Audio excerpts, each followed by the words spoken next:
Cette semaine, l'Allemagne a été victime du racisme et du terrorisme d'extrême droite. Mercredi soir, un homme de 43 ans a ouvert le feu dans 2 bars à chicha, faisant 9 morts à Hanau, près de Francfort. Le suspect, un Allemand, a été retrouvé mort à son domicile.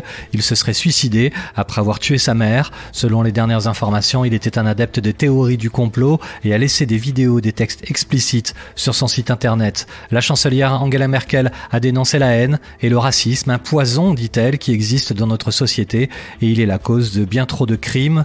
Emmanuel Macron, lui, s'est attaqué cette semaine au séparatisme islamiste lors d'un déplacement à Mulhouse, dans le Haut-Rhin. Le président français a annoncé une série de mesures pour lutter contre le phénomène. Selon le chef de l'État, fini les prêches illégaux et la France va cesser d'accueillir des imams détachés. Le locataire de l'Élysée prévoit aussi la fin du dispositif des cours de langue par des enseignants désignés par les gouvernements d'autres pays. C'est dans ce contexte que le gouvernement français a tranché. C'est Agnès Buzyn qui s'est lancée dans la bataille des municipales à Paris après le scandale sexuel de l'affaire Griveaux. Dans la foulée, l'Élysée a annoncé la nomination du député Olivier Véran pour la remplacer au ministère de la Santé.